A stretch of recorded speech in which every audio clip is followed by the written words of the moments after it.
having three presenters. We're going to be having three experts present on different topics. So we'll have a presentation on modern energy cooking services program and looking at carbon financing and clean cooking. Then we'll have a presentation on bridging the urban and rural fuel divide, looking at the behavioral change for uptake, looking at how do we keep the voices of the consumers at the core of clean cooking. And then we're going to finish up with the final presentation where we're going to be looking at enhancing livelihoods and looking at the issues of gender and women and clean cooking and the gaps that are there in energy development, innovation, and in other areas that are nexusing to the issues of clean cooking.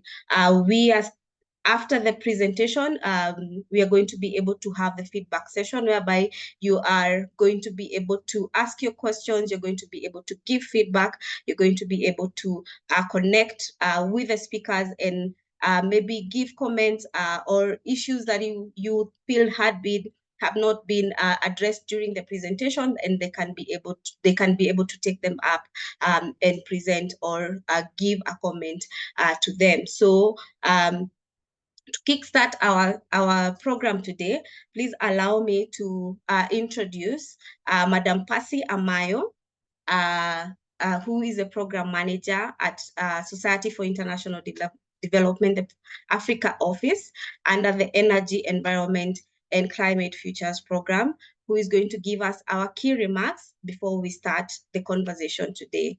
So Percy, it's over to you. Great. Thank you, Emily, for the introduction, and to the team for always bringing us the most exciting thematic public energy futures forums. And I'm so glad that today we're going to be looking at the issues surrounding clean cooking, the challenges and opportunities that exist.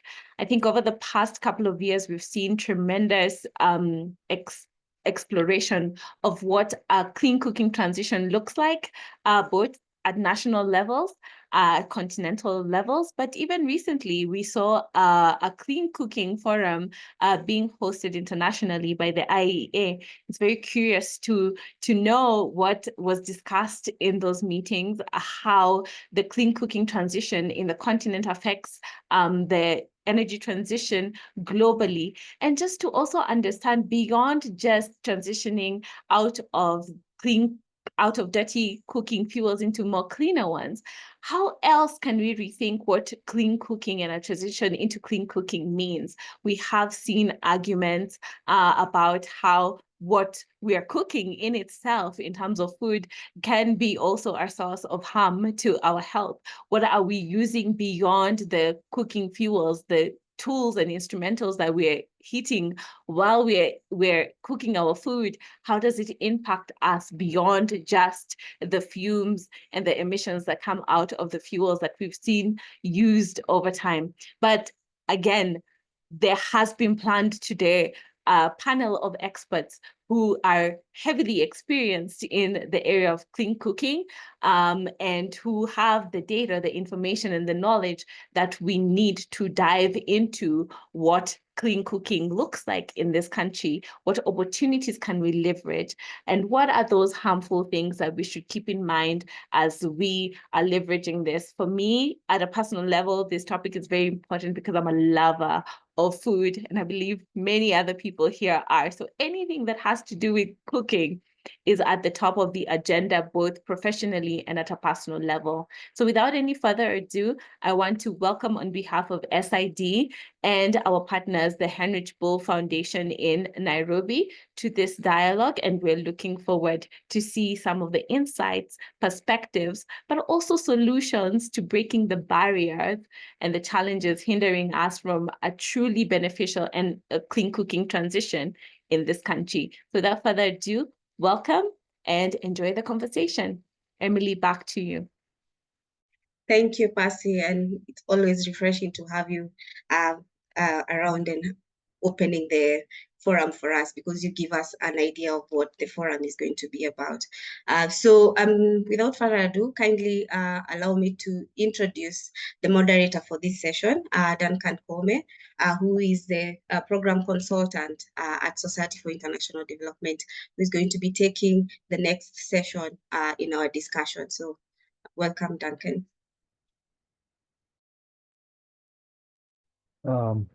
Good afternoon. Hi, everyone from wherever it is you're joining us on the continent, outside of the continent. We, of course, welcome you here to share and also try and give some insights from your own areas of interaction with the subject matter at hand. And I would say, first and foremost, as my colleagues have stated, this is a very important discussion, basically talking about the need for improving the cooking standards or methods.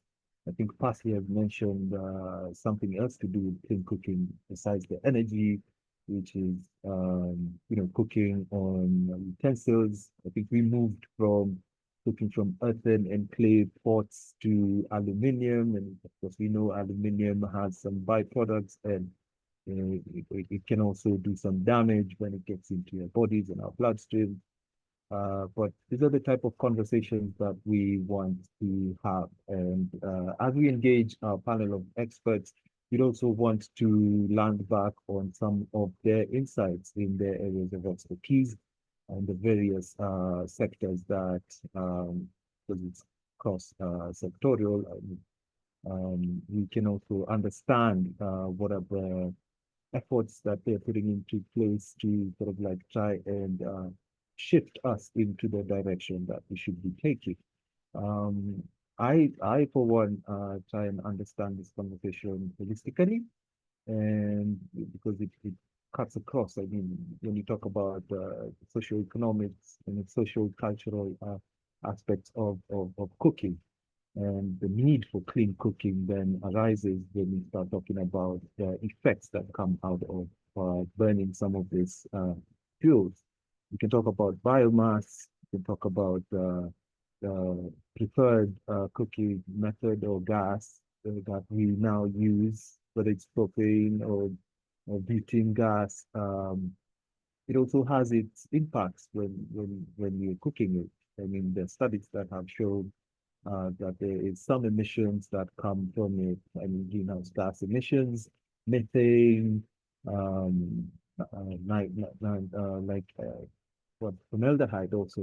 I think formaldehyde for me was a bit shocking. But yeah, I think to start off the conversation maybe and to understand not just the impacts on the health and the social cultural practice, but also on the economic side and the business side of it. I mean, what might be going on in such corners of this conversation? And I think first and foremost, I would have to introduce one of our panelists today, which is Dr. John Leary, and we'd want to hear what is going on in the modern energy cooking services and what they're doing in terms of trying to also handhold some of these businesses that are looking to venture into that space, and what are the insights coming in from his area. So I'd like Dr. John to introduce himself, and yeah.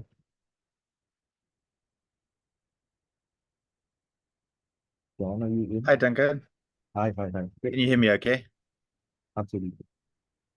Fantastic. Well, thank you very much to you, to Basi, and to Emily for the invitation to come and share some of the insights from the Modern Energy Cooking Services Program, and particularly the work that we're doing here in Kenya.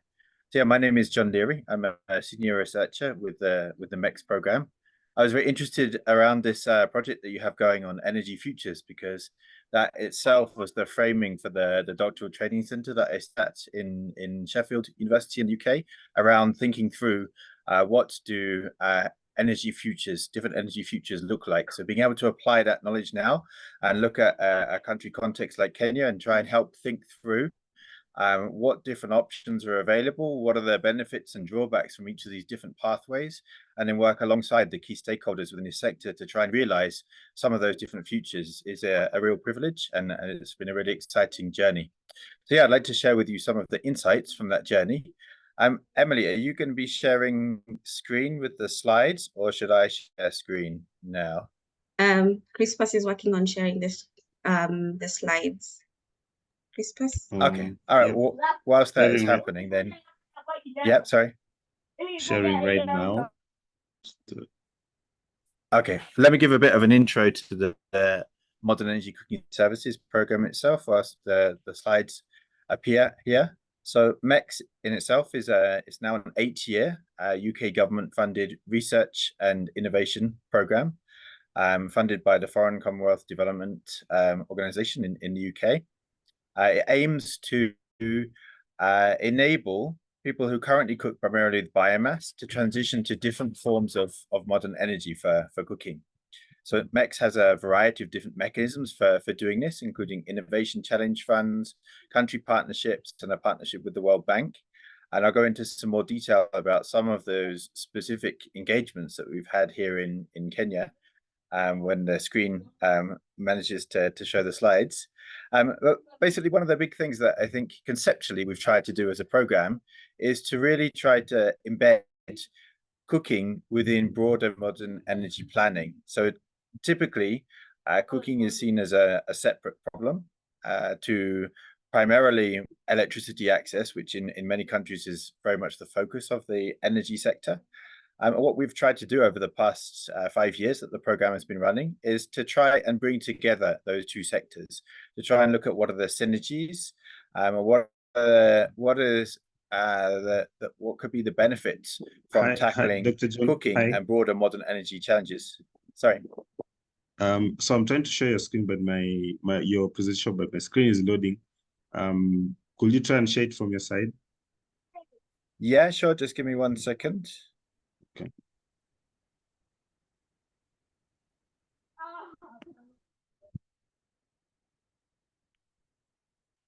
Says the host has disabled participant screen sharing, I'm afraid.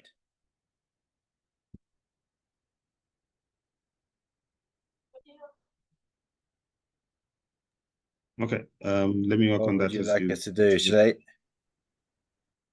I? Okay, let me pull up the slides on my side so that I can at least see them and remember what I'm supposed to be rambling on about.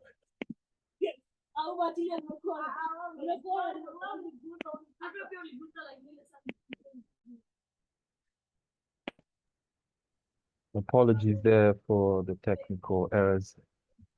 PEFF is slow. No worries. I'm sure we'll get there. And apologies to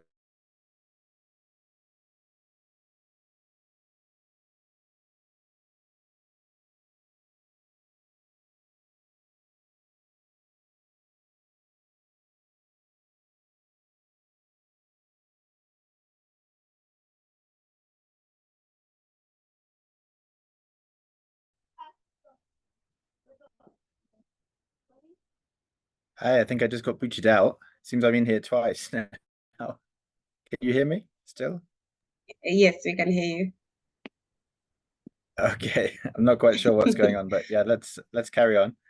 Okay. Yeah, so I wanted to start with what Kenya's energy landscape looked like when we started on this journey with the Modern Energy Cooking Services program. The sector was very much at that time focused on improved cook stoves and LPG as the main solution to the clean cooking challenge. So this is around 2016, 2017. Around that time, then we also saw that there was a large and now very successful program of grid expansion, the last mile connectivity program. So whereas previously most of the population did not have access to electricity, what we now see is that the majority of Kenyan households do have electricity connections in their home, essentially supplying a form of clean cooking fuel, although many households choose not to use that as their primary cooking fuel, even until today. And these two sectors, clean cooking and electricity access, were very much disconnected, very much two separate worlds. What we saw was there were electric cooking appliances which were on sale at that time, but it was mainly focusing on the sale of luxury appliances, gadgets, etc., to wealthy households. So what we saw was a real opportunity to try and bring together these different trends that we were seeing to try and offer an innovative new solution to the clean cooking challenge. So over the course of the last 5 years, then we've worked with a variety of different partners in Kenya and internationally to try and look for pathways how we can support the sector to evolve and to integrate the planning for cooking together with electrification and broader modern energy planning.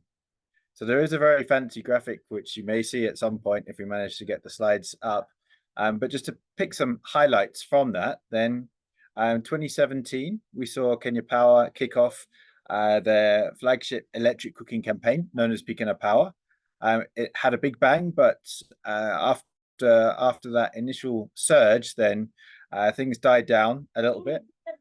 We started carrying out strategic research studies at that point to understand things like, for example, is it even possible to cook all of the foods that a typical Kenyan household wants to cook with modern energy efficient electric appliances? And we were pleased to see that in the large part, then yes, it was. And in many cases, it was actually even cheaper and even quicker than using other fuels. Around that time, we started our first Innovation Challenge Fund. Oh, okay. I see the slide is okay. What back one? Yes. Back one, please. One. Okay. Yeah. Let's go from this one. Yeah. So around this time, 2019, this is when the MEX program itself kicked off. We started our first Innovation Challenge Fund. We worked with many familiar names in the sector, Sun Culture, Scode, M Copper, Burn, to enable them to try and pilot some new solutions around bringing electricity into the mix of fuels that they were promoting through clean cooking, or to bring cooking into the array of products that they were able to offer. Later that year, we saw the publication of the first e-cookbook. There's now a series of over 10 different e-cookbooks showing the compatibility of modern energy efficient appliances with different local cuisines and the time and money savings that you can make by strategically switching parts of your cooking to modern energy efficient appliances. In 2021, then we saw the first modern energy efficient appliance that was customized for Kenyan cuisine launched by Burn Manufacturing, an electric pressure cooker. And then later in that year, we received a request from the government of Kenya to develop a national electric cooking strategy, as well as a national cooking transition strategy, which I'll come back to at the end of the presentation. Next slide, please. So in 2022, then we launched what we referred to as the e-cooking community of practice. Essentially, it's a glorified WhatsApp group. And it was actually David Njugi, who will be speaking next, who conceptualized this as one of the working groups within CCAK when he was the CEO. We worked together to start from very humble beginnings. We essentially just joined a few of us together on a WhatsApp group. And now we've become a community of over 400 people. And it's a really vibrant forum for discussion that enables people to share the latest developments in the sector, including this webinar that's happening now, to discuss issues that people are facing and to share simple things like the ugali that we've cooked in the morning or the new appliance that we've seen on the supermarket shelf. So if anyone is not a member of the community of practice, then please do feel free to reach out to me. And I think I can probably drop I see a question has come in now about exactly this. I think I can probably drop a joining link to it in the chat. So let me do that after I finished presenting. We also in 2022 launched the first county e-cooking hubs. We noticed that much of the activities have been focused in Nairobi, so we wanted to work with local stakeholders and to explore what the opportunities for electrifying cooking looked like in their part of the country.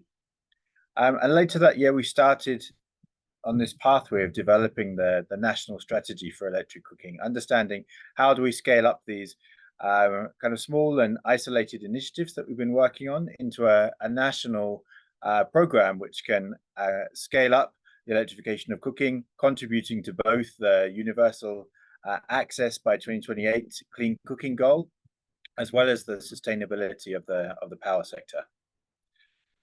So just to very briefly sweep across some of the other highlights, then earlier at the end of last year, we saw the first production line start producing cookware for induction stoves. And we saw the first carbon projects established by many of the big players in this sector who've been running carbon projects for other technologies or other modes of implementation. And now we see this as a key driver for the sector going forward, which can bring in much needed funding in order to scale up some of these relatively small scale and localized initiatives. Next slide, please. So I just wanted to draw attention to one of the specific programs that we've implemented, which started in 2022, was carried out in partnership with Kenya Power, the national utility. We called it the E-Cooking Capacity Building and Market Development Program, which we co-created together with the Kenya Power team to help explore some of the new opportunities around electric cooking, as both a tool for demand stimulation for the utility, as well as increasing the social and environmental impact of electricity access. So we were able to successfully lobby for the introduction of a new electricity tariff band last year, and we continue to collect more evidence to help inform better pricing for electricity used for cooking. I see Danson Ligari is on the call here. We managed to launch the 5th county e-cooking hub in Kakamega. We also saw the first PayGo electric pressure cooker come onto the market through PowerPay.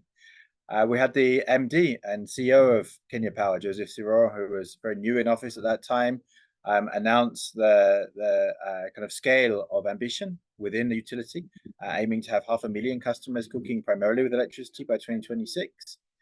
And then we also saw the establishment of an association for last mile entrepreneurs, and have started showcasing larger energy efficient appliances suitable for institutions and commercial operations. And we expanded the range of digital platforms that Kenya Power was using to promote electric cooking, previously just on Facebook and now spanning Instagram, Twitter or X, and soon to launch a new website that collates a lot of this information on electric cooking and answers many of the common questions that their customers have. Next slide, please. So one of the other exciting initiatives that's happening at the moment is the Global E-Cooking Coalition, or GECO. So this is, as the name suggests, operating internationally, but specifically here in Kenya, then we've been able to collaborate very closely between the 4 anchor partners, NDEV, GIAP, MEX, and SE4All, as well as the growing number of collaborators. Here in Kenya, then we were able to successfully develop the national electric cooking strategy and provide strategic input to that process, which will help to achieve the opening commitment of the coalition, which is to enable 10% of the population to transition to primarily cooking with electricity by 2030. In Kenya, given that there's the 2028 universal access goal of the government of Kenya, then we've actually managed to bring that forward by a couple of years. And we now have a roadmap, which is just about to be published, which sets out a pathway for the key initiatives that will enable us to reach that ambitious goal. Next slide, please. So some of the collaborations that we have been working on together include collaborating on gathering more evidence on understanding what is the right price for electricity for cooking, and does it have to be the same price as electricity for other purposes? At the moment, it's currently all lumped together, but we saw e-mobility disaggregated last year.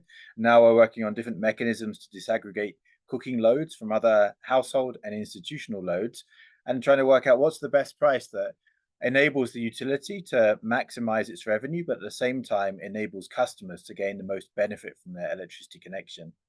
We're also working together to look at how we can scale these kind of initiatives via the Article 6 framework under the Paris Agreement, where we can leverage country-to-country engagement to develop carbon projects which are larger scale and of higher integrity to enable a better price for carbon mitigation outcomes, and to enable the development of projects which ultimately yield much stronger benefits for the nation as a whole and for its citizens.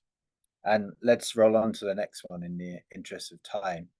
So these are some of the exciting things that are happening at the moment, but I just wanted to finish up with kind of sharing this vision which we have collaboratively developed with stakeholders over the last 5 years around what does the future of Kenya's energy sector look like, particularly with reference to the cooking dimension of that.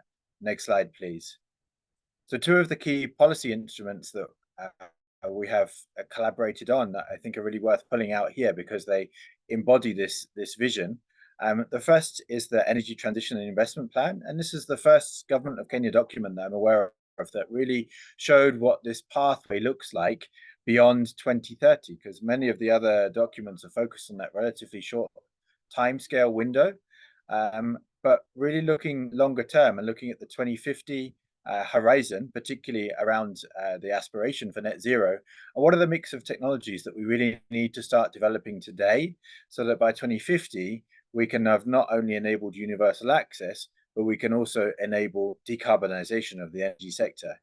And the ETIP, the Energy Transition Investment Plan, really showed the need to build the electric and sustainable biofuels sectors today, so that whilst we push for LPG and ICS as transitional fuels to help us move away from inefficiently burned and unsustainably sourced biomass, we really need to keep those renewable fuel markets in the foreground to ensure that we're building sustainable supply chains, consumer demand, etc. And we have the right policy framework in place to enable those to be scaled up over the coming decades. Next slide, please. The other document I wanted to mention was the Kenya National Cooking Transition Strategy, which we worked closely with the government of Kenya and the team at ED Advisory to put together. And this strategy harmonizes across the many different cooking fuels and technologies to set out a vision for how do we reach the ambitious goal of universal access to clean cooking by 2028. And you can see from the chart at the bottom here, it's not by focusing purely on one fuel. It is through a diversity of different energy sources, both renewable and non-renewable, to enable us to get to universal access as quickly as possible, but again, to keep that longer term vision in mind. So the KNCTS laid out a set of 5 action agendas that can help us achieve this pathway, bridging the supply gap and the affordability gap, promoting local manufacturing and production of both the cooking fuel and the cooking devices, reframing and raising awareness of clean cooking as an issue, and then instituting accountability, planning and tracking within the cooking sector. Next slide, please. So just to conclude, then, Kenya's energy sector has evolved to bring together the cooking, the electricity, and the other dimensions of modern energy planning to effectively showcase a positive example of truly integrated modern energy planning. So these new policies and strategies enable us to see a pathway forward that enables the establishment of these diverse energy sources, which can enable us to create a resilient energy system, a resilient and inclusive energy system that is enabled to meet the needs of today, whilst at the same time building a sustainable marketplace for those renewable fuels, which can enable the sustainability of this universal access and align with the longer term net zero aspirations. However, I note that further work is needed to align the high level political narrative, which at the moment still very much in the cooking sphere focuses very much on the LPG as a single solution to the clean cooking challenge. So there's further advocacy work that is needed to align this discourse to the sector as a whole's multi-fuel aspirations. So let me leave it there and pass back to you, Duncan. Thank you, John. I think that has been quite extensive in terms of just highlighting the work and actually the timeline in terms of the approach that we have taken, yourself and the participatory engagement you've had with the government, of course, to try and also develop policies onto this work that we have been doing. And I think one of the things that came out before I can open up a few questions to the participants here, you mentioned power tariffs, and I will not speak on, of course, the availability of electricity in Kenya, because there's an ongoing project, I think, for last mile connectivity, which has been there, I think, since 2018, supported by the World Bank and the African Development Bank. I would like to pick your mind on the tariffs, because you said that this needs to be disaggregated from the normal tariff for like household appliances, but like cookers, electric cookers will form part of those household appliances. So how is Kenya Power, for example, how are they looking at this, and what are the strides that you're taking to probably assist them in working this out, because it does sound like it's a complex undertaking. Yeah, absolutely. And just to note that the next phase of the last mile connectivity program, particularly the phase 3 that's funded by AFDB, then that will include a component of electric cooking within it. So it's not just extending the grid and exacerbating the problems of diminishing demand per customer. It is also integrating demand stimulation and doing the two in parallel, so that the utility can ensure its financial sustainability and to tackle some of those problems around power reliability by bringing in additional revenue to cover not only the costs of connecting more people, but also strengthening that infrastructure to ensure the reliable delivery of power. But onto the question about tariffs, then, at the moment, then households are metered at one single point, and that is where they connect to Kenya Power. Whatever happens past that meter, it's unknown. Essentially, the utility doesn't know if you're plugging in a water pump, a cooking device, a TV. It's just all consumption, and the same largely happens for commercial and industrial customers as well. What we have managed to do is working together with many different private sector entities who've now begun to add smart meters to their appliances themselves for various reasons, for being able to offer pay-go financing or to streamline the monitoring and verification for carbon financing. We've managed to work together with them and together with the team at NDEV, who have set up a results-based financing program which has a component which looks beyond just selling a device. It looks at the usage of the device, which is, of course, what Kenya Power are most interested in. They want people to use more units of electricity. They don't really care that much how people use it, although they, of course, see electric cooking as strategically important in demand growth. So on this results-based financing program, then we have a component where we're testing out artificially using those smart meters on the appliances. Well, what if we gave people money back every time they cooked, and we gave them a proportion of the amount that they paid for each unit of electricity, so that then we can monitor the usage of those devices and see if the price were lower, then what level would the usage reach, and is there a sweet spot where we can bring it down a bit, usage increases significantly, and at the end of the day, Kenya Power actually generates more revenue. The consumer saves money versus the cooking fuels that they were using before, and we end up with a win-win situation for both the utilities and the consumers.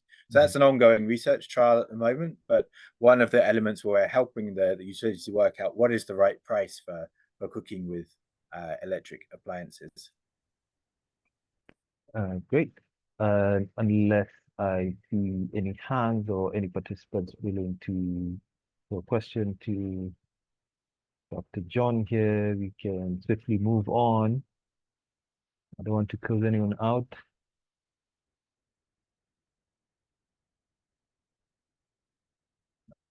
Okay, then I would say thank you, actually, Dr. John, for your presentation. And unless we have Elizabeth. Elizabeth? Yes. Great. Elizabeth? Yeah, just seeing your hand now. Sorry. Feel free to shoot your question.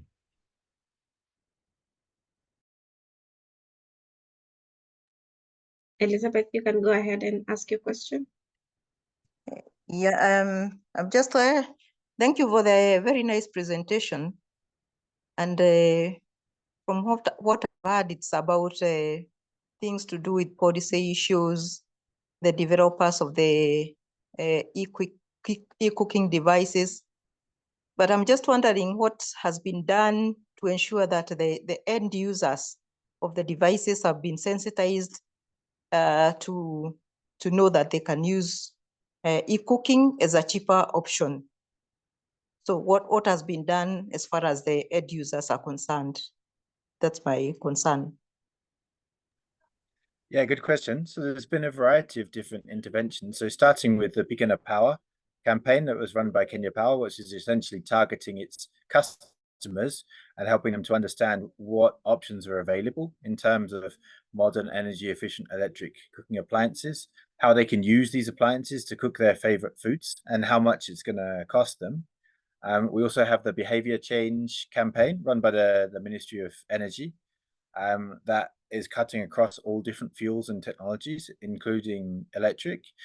We have the county electric cooking hubs, which again are out taking the message to the county level, reaching out specifically to end users, as well as a variety of different other stakeholders. And then, of course, each of the private sector companies, they have their own kind of sales and marketing techniques that they use, which range from working with women's savings groups to working kind of the conventional kind of advertising through billboards, etc., kind of working with their existing customers who may be using other fuels and technologies, and making them aware of the new developments on the electric side. I see many of the collaborators that we work with closely here, who have worked with us in a variety of different methods. Danton Ligari, for example, in Kakamega, working through community champions. Aurora Otieno in Homer Bay, again, working very closely with a variety of different local agents who share the word around these new technologies and perform live demonstrations to enable people to see for themselves, and not just see, but to smell and to taste the food that they're cooking, and to see whether this is the right option for them. So there's a variety of different things that have been done, but of course, the job is definitely not done yet, because there's still many people who are very unaware of the new solutions that are currently out there, and how they could perform a valuable role as part of their cooking fuel stack.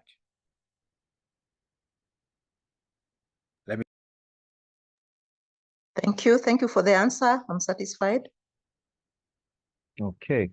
Thank you for the question, Elizabeth. And just to learn back on what you were talking about in terms of sensitization to, sort of like the base of pyramid, the people in the rural areas. I remember there was an ad that used to be running on television, and basically covered this detergent, and they would compare this detergent to another detergent. Of course, I'm not going to name brands here, but they'd have like a proof of concept that was live, and the thing is would be what you're speaking to, like getting a meal of ugali probably being prepared and showing the people actually this is the same mode of cooking. Of course, this is how much units is going to cost, and the overall cost implication in Kenya shilling. I think that would go a long way. Maybe they can consider it as Kenya power.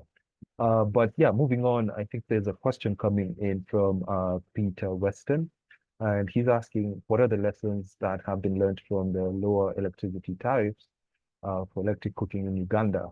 I believe that has been ongoing, or it has gotten to a point further than where we are, and what would be the lessons if this is applied to a country-specific situation?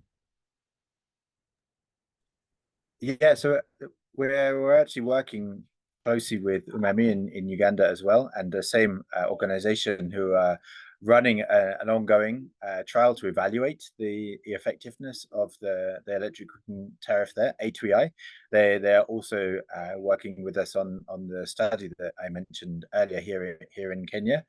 So one of the key preliminary insights from Uganda is that many people are not actually aware that the electric cooking tariff even exists in its current form. It has been widely publicized through billboards, TV advertisements, social media, etc. But the message has yet to meet many customers. So the way that they've structured it at the moment It's just an alteration to the standard tariff structure. So anybody, whether they have a cooking appliance or not, above, I think it's maybe 80 kilowatt hours per month consumption, they become eligible for this discounted tariff. So many people don't even notice that that process is happening. So I think the learning from that we're trying to apply here in Kenya is to be much more targeted and to make sure that from the very beginning, people are aware that they're receiving a discounted price specifically for the electricity that is used for cooking. That way enables the utility to be much more targeted and offer, hopefully, we hope, much better discounts on the price of electricity. I think in Uganda as well, then another key learning from that is that another mechanism that is probably just as effective at reducing the total cost of cooking is actually to simply focus on the most efficient appliances. So appliances such as electric pressure cookers, in many contexts, including Kenya and Uganda, are already cost effective, even at the standard tariff versus other cooking fuels. So whilst a tariff can make it even cheaper and enable households to make even bigger savings, where the tariff is really needed is to bring in a wider array of appliances.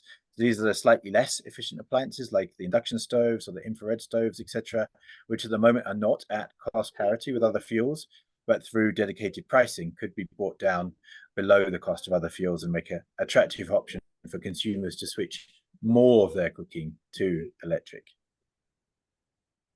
Yeah, and I think that will also cover the the barrier there, that is the cost of actually buying some of this appliances.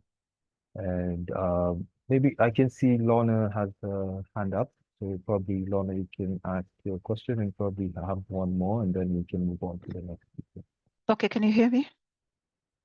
Yes. Okay, I'm actually quite pleased, but I've been watching the e-cooking space for like at a distance for a while, though I'm actually a champion in also these areas. And I'm happy that we are moving to the electricity cooking, but I think there's still a game of safe play, because electricity for the longest time in this country is not everywhere. Off-grid areas are still left out. And those off-grid areas are actually most of the areas that are actually really deforesting the country. This country is a desert up in the Assal areas, and those are not where actually the e-cooking is focusing, yet there is a lot of wanton biomass destruction. And I still, as a die-hard biofuel expert, ethanol is still quite a good direction. We are trying out some generators, gen powers, a little bit of trying to work out how macro distilleries can come down on the ground there, and actually still doing a lot on feasibilities of the actual feedstocks that can actually jumpstart production through the TVETs or like institutions that side, and working out diversified feedstocks to try and power those gensets, especially for institutional cooking and also domestic cooking, as a way of working out areas like Hola, Garissa, Marsabit, and areas like that. So I still feel that the e-cooking is still a game of where people have a lot of stove stacking going on, and every Kenyan who participates always just thinks of their own rural areas. Like, I'm from Kisumu, I would only talk about Kisumu and wherever else, and I feel that we all end up losing it because we are not on the sustainability model for the country as a holistic way. If we can find ways of Kenya Power going to those unsafe areas for them, like where there is really no power, and giving us solutions that can jumpstart e-cooking in those areas, that would be very interesting. So I am willing to still sit with Kenya Power, whoever else is there, but I know the models that we need should be circular. The circular models are the ones that are going to rescue this country. And if we are going to plans for 2050, it's very critical that we pull in the areas where mass reforestation and mass fuel testing in those areas where fuel is not even reaching could be a more interesting mix. So it could be, I've already heard, and it's really good. I really felt that there's already some action going in thinking like that. But I think carbon credits or carbon trading in this context could be a fast way to jumpstart the research areas. So for instance, I don't see why we don't have any real micro distilleries using things like grasses or other kind of oil fuels. In Sweden, they have got wood fuels, fast-growing trees. You know, we have to be more diversified and more deliberate in the efforts that we are making, rather than just being on this sort of fence. So thank you so much. I'm appreciating this forum very much. True. And I think that is part of what John was saying with the mix actually that's supposed to come in. And I think I saw in his presentation that there was quite a large percentage of, a projected use of other like mixes in terms of bioethanol, which Lorna is speaking to. Unless you have any other comments to land back on that as well. Yeah, no, I think you've put it perfectly. I think we see a diversity of solutions, from transitional to truly renewable, as being the only way to build a sustainable and resilient cooking energy system. And bioethanol is an absolutely critical part of that, alongside biogas and sustainably produced and clean burning biomass solutions. So I think with electric, then I think it's important just to add that I don't think we have to wait until Kenya Power connects every last Kenyan. That I don't think is ever going to happen. I think we have already seen a number of different mini grid developers and solar home system companies develop cooking solutions. So whilst previously they may have seen cooking as a load that is perhaps too heavy for those kind of off-grid and mini-grid systems, and now what we're starting to see is that they're starting to develop larger scale products with higher capacity that can power energy efficient cooking devices and can enable communities that are living in off-grid regions, where you're totally right, the problems of deforestation and access to alternative solutions are greatest, to also be able to utilize electricity for cooking. So I think just to cap, then I think diversity of solutions, bioethanol is critical, and on-grid and off-grid electric cooking, together with the array of different solutions available to us today, all need to work together to enable us to solve the clean cooking challenge. No one solution can do it alone. Absolutely, and I think you've capped it off right where we would actually be introducing the next panelist, and we're talking about off-grid solutions that are going to also somehow support the transition into clean cooking for the remote and rural areas. And I think that's where David Chogi comes in, and we're looking at bridging that urban to rural fuel divide. And I think that's why the transition is important and needs to be factored in.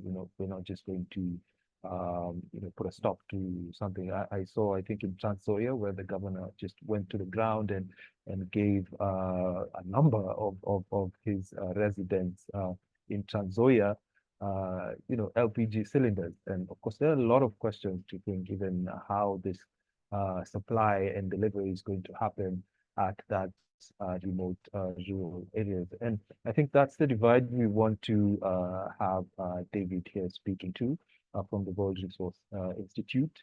And David, maybe if you can just speak to what you're doing in terms of trying to also meet that gap when it comes to understanding, so the behavioral change, communication that needs to take place, and the underlying infrastructure that needs to be also set up in terms of getting businesses maybe into that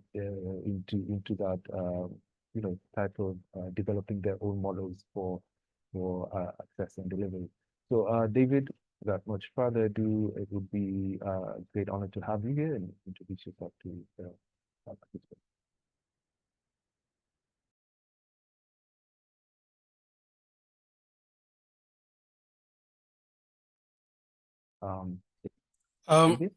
Good evening or good afternoon. Can you hear me? Yes, you can, loud and clear. And you can see my presentation.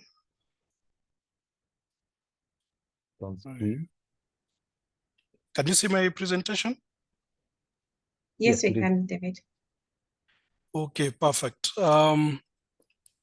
So yeah, I was asked to speak to bridging the gap between rural and urban fuel divide. But just to give some context and maybe just to briefly introduce myself, I'm David Njugi. I work with the World Resources Institute, supporting their energy work. That previously was CEO of the Clean Cooking Association of Kenya, and also I'm also a board member of the Kenya Renewable Energy Association. So wearing a number of hats here. And I think John has introduced a little bit of what I wanted to speak about with regard to, promoting and scaling up the use of clean cooking technologies across the whole country. So in the urban and rural areas, and no, the situation is a bit more stark of dire in the rural areas because of a lot of things that maybe we'll be able to discuss. And before maybe we start discussing, I thought maybe the best way to do this is to just share some statistics. And I have borrowed quite a bit from the Kenya National Clean Cooking Transition Strategy. I hope I've correctly referred to that document, which is a recent document. I know a number of us have been involved in that process of developing the strategy, and maybe just familiarize ourselves with some of the statistics that came up from the baseline studies that were carried out to just give us a bit of a picture of where we actually are. I think, as John mentioned, I mean, the challenge that we have ahead of us cannot be addressed by one particular fuel. It will be a mix of fuels in the short term, and maybe in the medium term. We still have to use a bit of, you could say, unsustainable fuels to as we transition. So LPG is a transitional fuel. A lot of the biomass, they improved cook stoves and biomass technologies, also transition fuels, and you take a while before we phase them out. And the very exciting electric cooking technologies that are coming up, picking up pretty fast, the likes of the electric pressure cookers, and induction cookers, and other technologies are coming up pretty well, as well as other technologies such as bioethanol and others. So we have the problem will be solved, or the needs will be met by different technologies depending on a lot of factors, including economic and social factors, and we need to look at them all. I thought maybe to be good to also see the kind of why we are doing this. I know it's a repetition, but just remind ourselves of the motivation to do this. There's that urgent need to mitigate and the negative impacts of traditional fuels, primarily firewood, charcoal, kerosene, because it has negative impacts on people, nature, and climate. And at WRI, that is kind of our slogan, that we want to promote technologies that are beneficial to people, that contribute positively to nature and climate as well. Of course, as a country, we have commitments that we've put out there as part of the transition strategy to transition, and this is part of what the country has actually committed to. So what you're doing is also part of a national strategy and plan as well. And The current ambition is to achieve these by 2028. Whether we meet it or not, I think would depend on how much effort and how much is done between now and that time. It's achievable, but to require, some strategic investments and policy decisions, and a lot of work to be done. There are some anchor policies and strategies that I thought would be interesting to also have a look at. And just I'll not go there. And I'll say now you could say, a lot of these are now anchored or have an anchor in the clean cooking, the Kenya National Cooking Transition Strategy that was recently concluded and launched. So the bioethanol master plan, the LPG growth strategy, the electric cooking strategy that John has spoken about, the compact, the strategy on behavior change and communication, all coming to support the achievement of these ambitious strategy that we have as a country. Again, this is also from the strategy that I've just referred to, where we are seeing that if you look at, if I may use myself as as a yard, when I joined CCAK back in 2019, the numbers that you're seeing here were not so different. That 68.5% of the population rely on traditional cooking fuel options as their primary source of cooking fuel. That firewood still remains the predominant cooking fuel. That has been 5 years now, and the statistics have not changed significantly. And then when you look at the counties where that have the highest deficit, we are talking of Nakuru, Kakamega, Meru, Bungoma, and Nairobi. Interesting that Nairobi, being an urban county, is actually there. But you can see a lot of these counties, and you see some bit of more statistics are actually rural counties. We know that that the proportion of Kenyans using clean cooking solutions has actually, sorry for that, doubled from 15 to 31% over the last decade. Majority of the people actually using LPG, but a significant now using other fuels like bioethanol. We've seen electric cooking also catching up pretty fast. We've seen a decrease from in the usage of firewood, but in terms of absolute numbers of people who are actually using firewood, as the population has actually increased, this has also gone up. 1.5 million households rely on charcoal as their primary cooking fuel. And charcoal has an interesting angle there, where there are 605 people, could be more, who earn a living from supplying from that value chain, whether it's producers or transporters or retailers of charcoal. And I think we've had a discussion previously on just energy transition, and how do you then also transition these people towards other value chains without affecting their livelihood. So firewood, I think, is predominant in rural areas, constituting almost more 82.7% is on average, depending on the county. Some are above 90%, followed by LPG and charcoal. In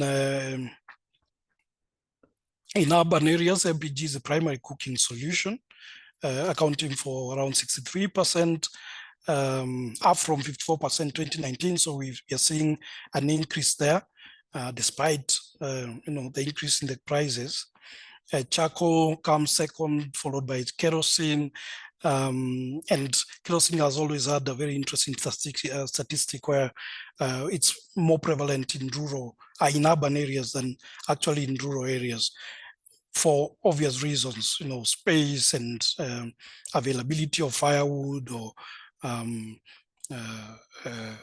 the kind of housing that people have. I'm not sure whether this is visible, but this just shows you the contrast and the type of fuel that is used by different people. We have the national, is that orange? I think it's orange.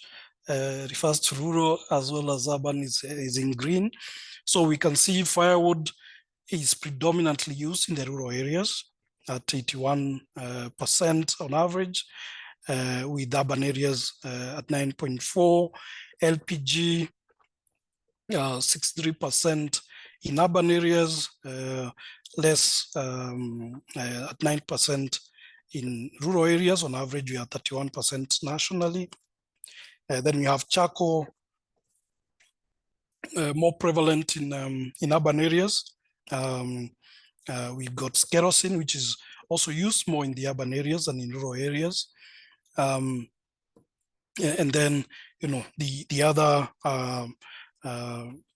technologies, picking up, the likes of ethanol, electricity. We've got biogas as well, picking up, pretty well. But I would like to maybe just, us to focus a little bit on those, statistics, looking at the usage of the technologies in urban and rural, just those kind of contracts, because I think specific and maybe strategies need to be employed to, maybe promote more LPG in the rural areas, promote more of the, ethanol. How do we make electricity more accessible and stable in rural areas so that we can transition or help these households and communities transition faster?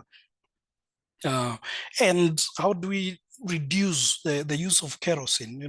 Absolutely, because I think that's something that if a policy decision was made today, it could actually happen, because it is harmful. It's used more in urban areas, meaning it's more enclosed spaces. So in terms of impact on health, it's even more adverse. Because you could say rural areas, we've got contexts where maybe there's the rooms have more aeration and bigger spaces, but in urban areas, most of these people using are in informal settlements, very confined small spaces or small apartments, and this has significant impacts onto their health as it is to the environment. Looking at a bit of data, and a lot of it, again, you can find it in the strategy on the counties. More than 70% of households in 29 of the 47 counties use firewood. 70% of 29 in 47 counties. So again, this is a major issue. Wajir, Bomet, West Pokot, Elgeyo Marakwet, and Mandera have the highest usage of firewood, meaning that you could round it off to almost 100% of these people are actually using firewood to cook. The rest may be a bit of charcoal, and maybe a small percentage using LPG. If you look at kerosene, as I've mentioned, to just show how bad the situation is in urban areas, Mombasa has 32%, Nairobi at 26.5, Machakos at 11.1, Kajiado 12.7, Tana River 31, Lamu, Nakuru, Isiolo. A lot of majority of these are actually urban counties, and the percentage of people using these fuels is quite high, kerosene. So how do we, what do we need to do to reduce this to 0%? LPG, of course, again, is high in urban counties, lower in the rural counties, and those that are even further away, the Wajir, Mandera, have a very low LPG usage rate, which is less than 1% of the national statistics. I know we are not, time is not on our side, but just to maybe wrap these up, the strategy actually also segments the market to just see or kind of map out the issues at hand. We have 9.1 million households using traditional forms of fuel who we need to transition. And if you look at them, whether they're urban, rural, of course, more of these people are in the rural areas. If you look at whether they're able to afford these technologies, affordability being one of the key issues that need to be addressed, you can see that only the urban, middle, high income people, have that, in terms of ability to transition, have that capability, again, in the rural areas, and what you can call the total serviceable market, is very small. And so we have a huge deficit that needs to be addressed by all of us, by the little that we are doing and the more that we expected to actually do.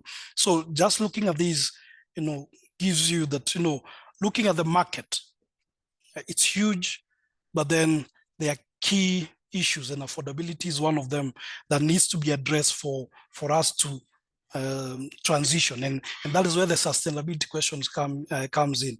What do we need to do? What can be done? And it's a question that is quite complex. And as subsidies, for example, sustainable?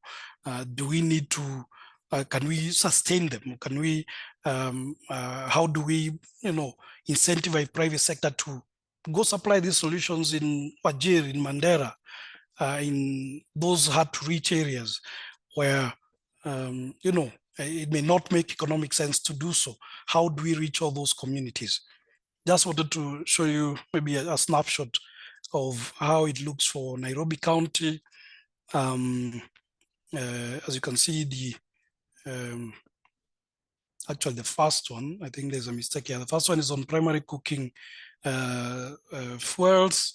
As you can see, majority using LPG, and the lower one should be on secondary cooking solutions. So focusing on the secondary solutions. But as I've mentioned, most counties have these, either they're using kerosene, they're using more firewood, and there's need to transition out of these dirty, polluting, unhealthy fuels. And it's a major challenge for a lot of these households to actually get there. Businesses are also facing a challenge. We have issues as a country that we need to address to manage fiscal policies and all that. And something just to mention that most counties in Kenya are rural, and only 12 counties mention clean cooking in their CIDPs, which is an opportunity because counties plan every 5 years.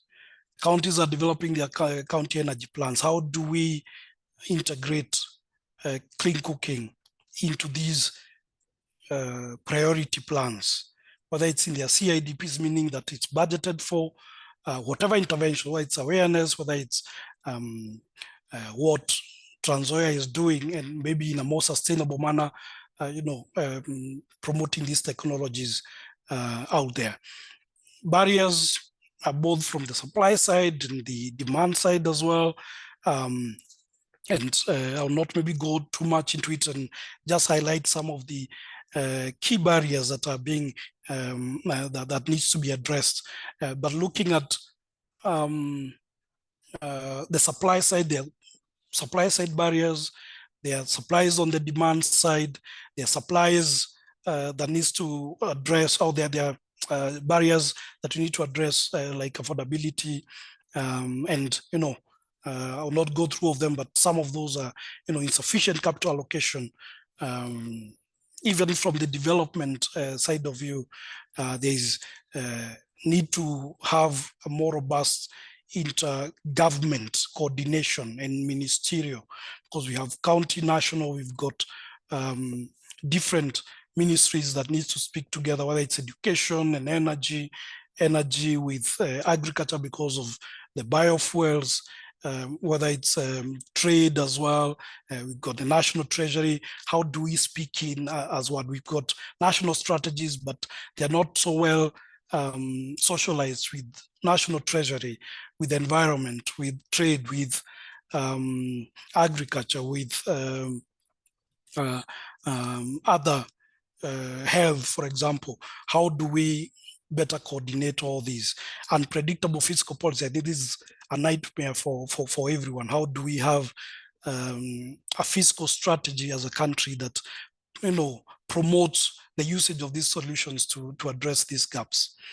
I know this one was mentioned by John. I'll not mention the 5-point agenda, where we've got a goal of transitioning 50% of households to LPG, 30% to bioethanol, electricity, biogas, and all that.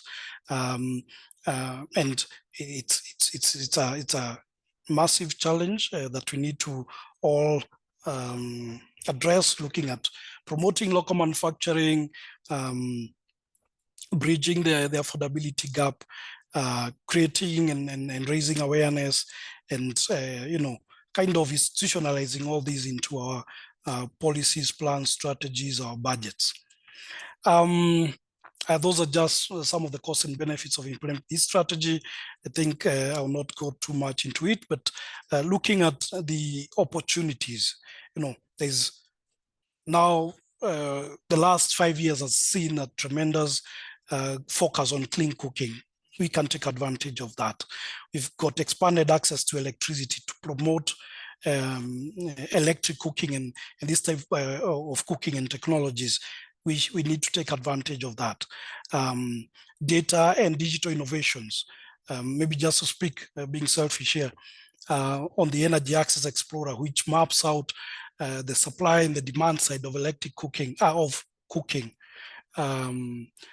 within the country, and even specifically in some of the counties. Out of this data can inform policy, can inform planning, and we've done it for a number of counties: Makueni, Narok, Bungoma, I think a few more other counties I'm forgetting now, to help them use this data to inform their planning, both for electricity access, but also for clean cooking. Take advantage of PEGO. There is now the buy now, pay later model. Promote local manufacturing and assembly. If we actually to go the circular way that I'm forgetting who was mentioned that, I think local manufacturing, assembly, you know, localizing a lot of these efforts will help a lot in that. Leveraging demand from public institutions and maybe using that to scale these solutions, taking advantage of, you know, climate finance. And I know a lot of companies, whether it's the banks, the cocoa, the Sistema Bios, they're taking advantage of climate finance, you know, carbon finance to actually address the issue of affordability. Looking at fuel stacking, and I know I'm going overboard here. Just to mention that this is a phenomenon. It's an issue that is complex. I don't think we can go do away with the stacking fully, because the needs sometimes are different, and there are other social needs or cultural aspects that come with it. But I think the goal for each and everyone should be transitioning the primary cooking fuel to a clean cooking fuel. And in those special occasions when you're grilling your meat in the forest or in whatever, then you, and those are could be insignificant in terms of contribution to greenhouse gases or to environment or to, but how do we get households, institutions, facilities, you know, restaurants transition to clean cooking fuels as their primary kind of fuel. It's the reasons for stacking are different because of the availability of fuel, sometimes the cost of fuel, the divisibility of the fuel, the availability, which is very key. And that is one of the things that need to be addressed to bridge that gap, especially to provide access to rural areas. How do we get LPG more available in the rural areas, ethanol more available in the rural areas? How do we promote electricity access to promote electric cooking? And when I say that, reliable or quality electricity to these areas. The size of the whole household sometimes determine what kind of technology that a household is using to cook, the type of meal that is being cooked, the ease of use. So these are all issues that not one technology can solve, but it's the fact that you cannot ignore the practice. Is it permanent, temporary? I don't have an answer to that. But what we know is that we cannot effectively intervene in this sector without addressing or being aware of this particular issue. I'll skip these and maybe just go straight to the some of the things, and they've been mentioned. Learnings, lessons that we can learn across the region. I think we can borrow from policies that are working elsewhere. I've heard someone mentioning about the efforts in Uganda. How can we learn from what they've done and try and improve on that? We've got resources that we can build together as a region. A lot of the bioethanol now is coming from Uganda, for example. Tanzania as well. There are resources that we can grow together, and then these maybe needs to be addressed from a regional perspective. A lot of duties are regional issues. They need to be addressed together, and we need to also advocate regionally at TSC level as we do it nationally as well, because significant costs of these technologies are being charged quite high, whether it's import duties or excise duty or VA, the duties especially that are actually determined at national level. And hopefully our electricity will be strengthened as we integrate. We have the integration project that is ongoing, and maybe that will stabilize the electricity. That will also help countries that maybe are struggling with the supply to actually manage that. So I would want to stop here, and just as I conclude, say most of what I've shared is statistics of where we are. The discussion of what needs to do, I think, is still live. There's a lot that can be done, both in the country, regionally.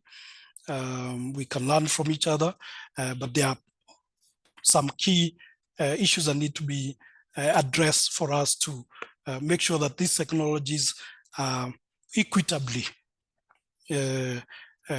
distributed, that the person in Wajir has the same kind of access as the person in Nairobi, and the person in Kisumu and Homa Bay and in Turkana, that they are able to access the same level of service. So making these technologies available, even in the far-to-reach areas, opening these markets and stimulating demand, addressing issues of policy, anchoring a lot of these in counties. I think that's a huge opportunity for Kenya because we have a devolved system of government, will be key to bridging that divide that we're talking about. So I want to stop here and hand it over to the moderator.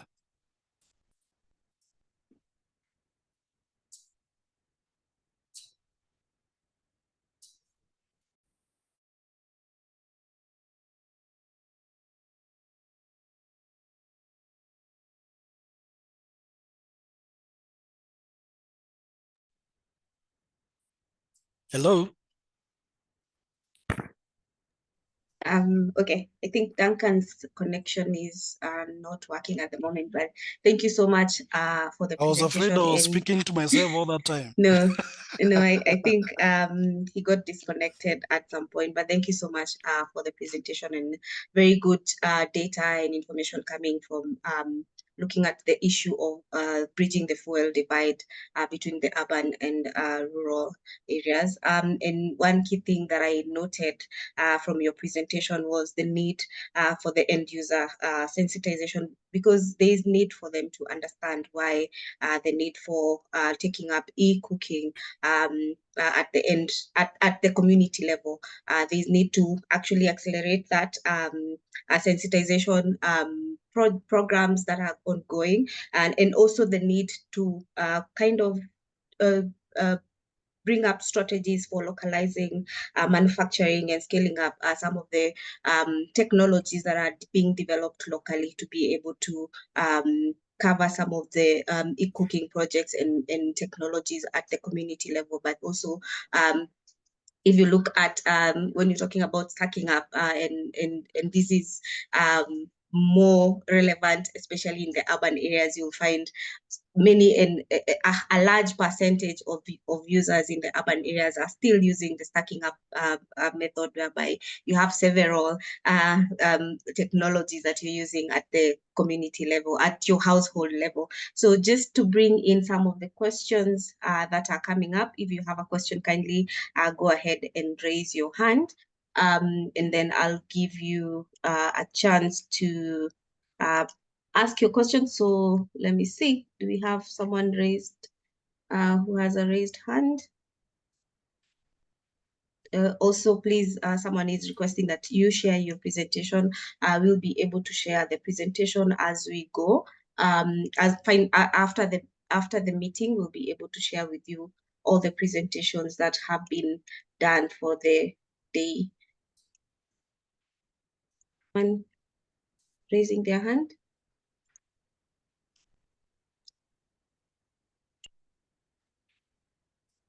Okay, just to maybe continue the discussion, David, I would like to ask a question.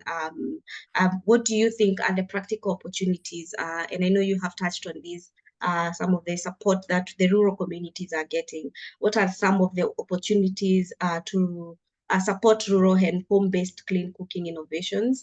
What are we seeing, especially when it comes to policy development, to programs that are being developed at the national level that are supposed to support development of in local innovations and scaling up in this area?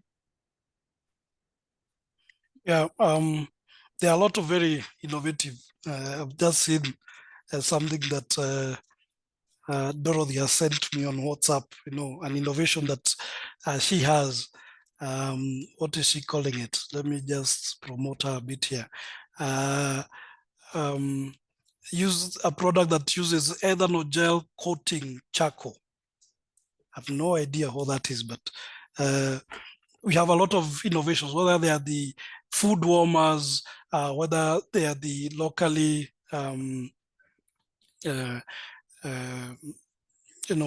produced stoves. There's a lot of innovation that is going on, the fuels.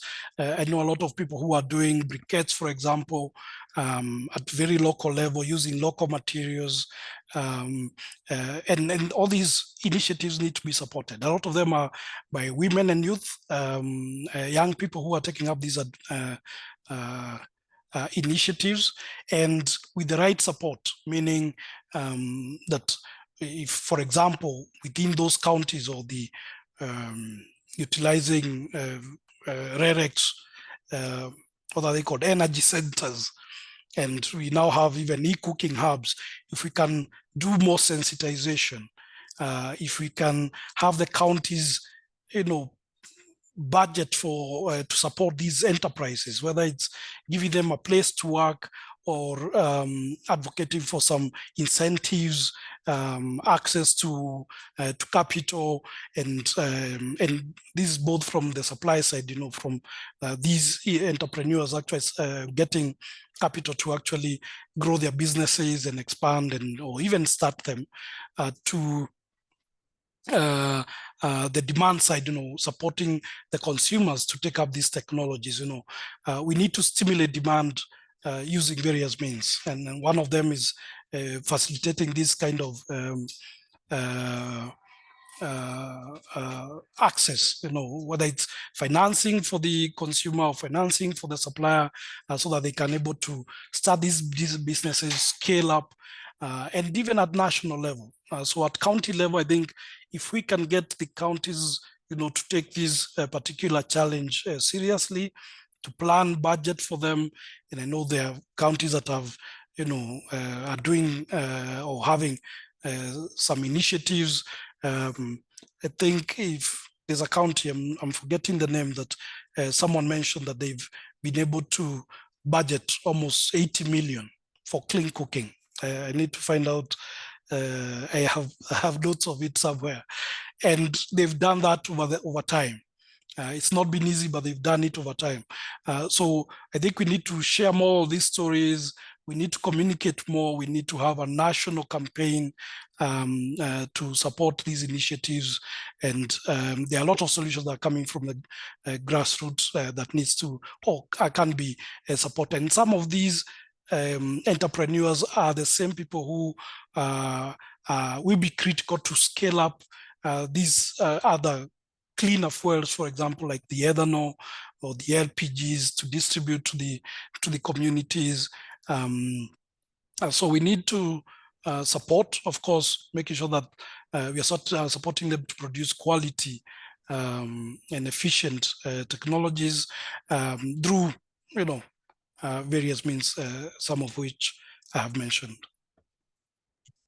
Thank you. And I totally support that, but because we have to be mindful also of reliability and sustainability of the e-cooking technologies we're developing.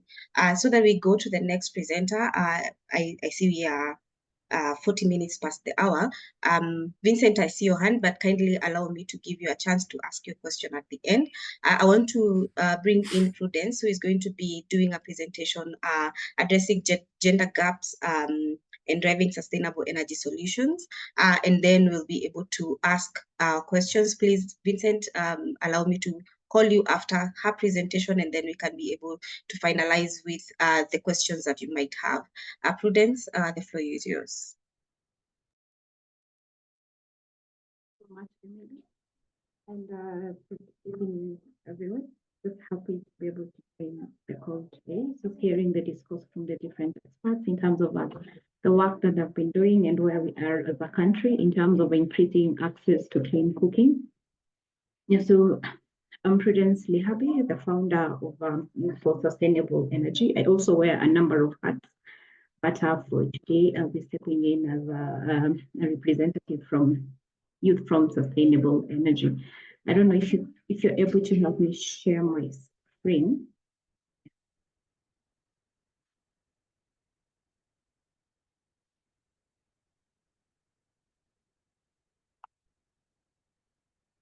Yeah, so today maybe you can have it in presentation mode. Just a minute. Okay.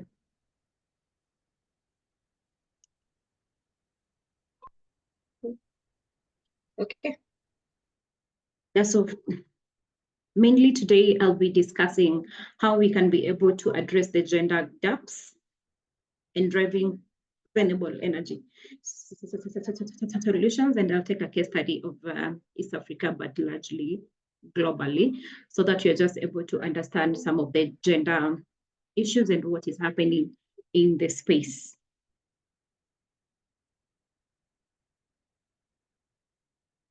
Next slide, please.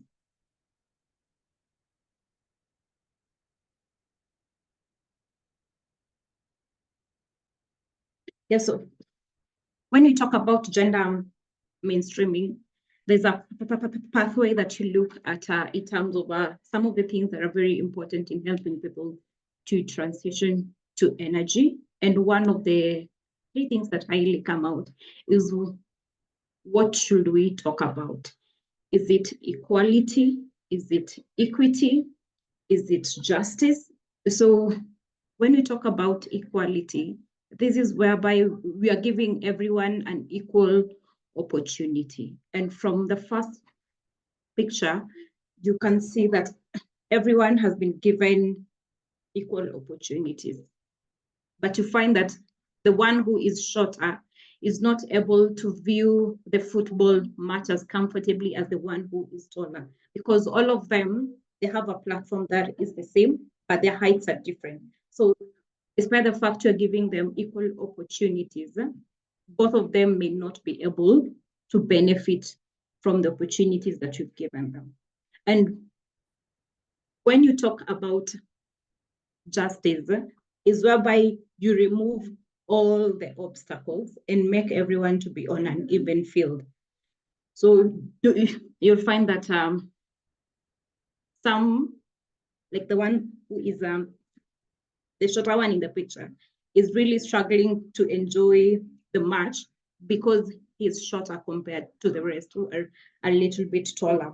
But when you talk about equity, equity is whereby we remove all the obstacles, but also look at those that are not on the same wavelength so that you are able to bring them to enjoy the opportunity. So we remove the barriers, but also look at some of the things that are very important in helping them access some of the services that they need.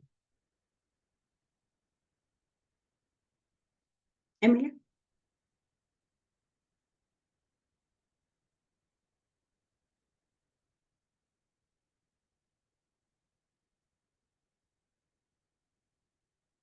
Yeah, so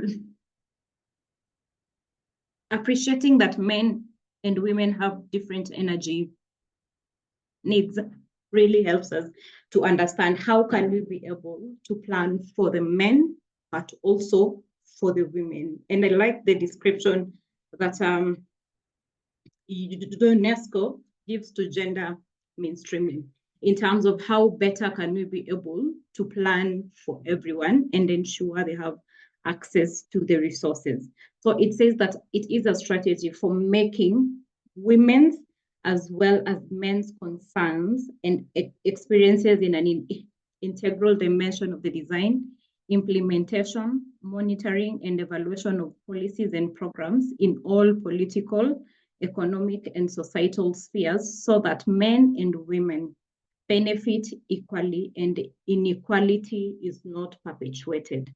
So it is not just about the women, but also bringing in the men as we are designing the interventions that we have. And we don't choose when to bring them in, but we bring them from the onset, from the start of the ideation of the project, to the design, to the implementation, to the monitoring of the impact of the project, because it's very important to bring in the different spheres and also what they would want the programs to look like. So even as we are doing the evaluation, it will be good to see how has engendering the process impacted the community that you are working with. Are you seeing that most of the people are benefiting from the projects that you have, or we have some that have not been able to benefit, and also understand why were they not able to benefit from the work that you are doing? And in energy, we see that mostly women and girls are the ones who are affected the most because of the cultural norms that you have, because it is the women and the girls who are tasked with going to fetch firewood, and it's also them who are tasked with preparing the meal. So looking at that, you'll find that they spend a lot of time, just step back a little bit, they spend a lot of time to go and fetch the firewood. And averagely, we are told in Kenya that a household spends like 5 hours to fetch firewood and prepare the meal. So it means this woman or this girl has lost a considerable amount of time, which they could otherwise use to do other things, maybe an income generating activity to support the family. But you'll find that now they are constrained because now they have to go look for firewood, and also they have to come back and prepare the meals. And also as they're going out there are aspects of this, the security. How safe are they as they're going to fetch the firewood? What is going to happen to them? Are they going to come back home in one piece? And when they are preparing the meals, they are exposed to the pollution from the different fuels that they have. So it means their health is going to be impacted. So it just brings out the disparity between the men and women when there is energy poverty. Next slide, please.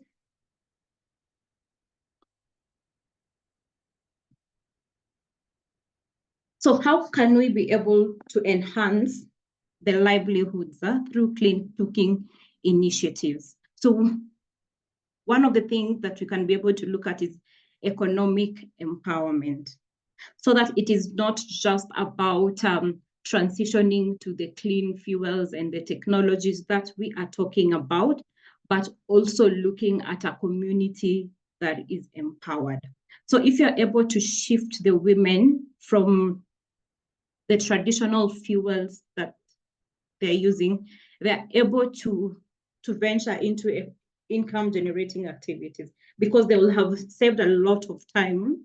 Now they'll have spare time to do other household chores, or even now start a business on the side, so that now they're able to take care of the family. And when they're able to take care of the family, it means that they have relieved a burden on the husband. So the man necessarily doesn't have to take care of everything, but at least they're having a second income in the household. And also them transitioning to cleaner fuels, which are more efficient, the household will be able to save more money from the fuel cost. And it means that they're going to live a better life compared to before. And then also looking at the different value chains, we see opportunities from production, the sales, and the distribution of the different fuels and technologies. So it is an avenue for the men, the women, and youth to venture into these spaces, so that they are able to be the last mile distributors or the last mile entrepreneurs who are in these spaces, to ensure that these technologies get to everyone, both from the underserved and also the unserved areas. And then in terms of improved health, when their health has improved, they're able to save a considerable amount of money, because they really don't have to go to hospitals to treat some of the respiratory diseases, but now they'll be able to have extra money to take care of some things in the household. And also just looking at the statistics that we have, we look at 60% of the deaths that are coming from household air pollution are mainly from women and children, because they're the ones who are exposed more. They're the ones who go to the kitchen to prepare food, and as they're preparing food, you'll find them that they're there with the kids, either they're doing their school assignments, or they're just trying to catch up, or even the children are the ones who are helping the women to prepare the meal. So you find that the exposure is high compared to men who are not in the kitchen that much. So the burden solely would lie on the women and the children. And then also they'll be able to improve the quality of life in their households. That means there will be no smoke in the households. They'll have a cleaner kitchen, which can double up as anything. And also it comes with pride. As a woman who has a clean kitchen, you will be happy to have a cleaner space, and you'll be happy even to show it to some of your friends. And also, as you're trying to prepare the meals, you'll spend less time in the kitchen. It means you have time to go and watch news, see what is happening in the space. You can take up a career, or you can take up a hobby that you are not able to take up because you didn't have a lot of time to spare, because you're spending a lot of the time trying to look for firewood and prepare the meals.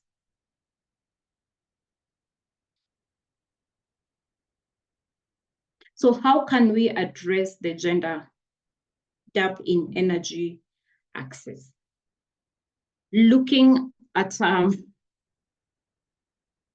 the arrow, it shows that we all start from somewhere as we are trying to implement or even design the projects that we have. At one point, all of us were gender unequal. We did not care what happens to the men, what happens to the women, what happens to the boys, what happens to the girls.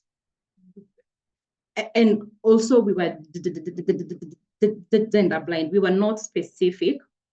So we were ignoring all the different and unique aspects of the groups that we were working with. So at the end of it all, you find that you have a very brilliant initiative, but it's not picking up as fast as you would like, because you're not addressing the needs of everyone. But now you get to move to a stage whereby you are now gender aware, whereby you acknowledge that we are not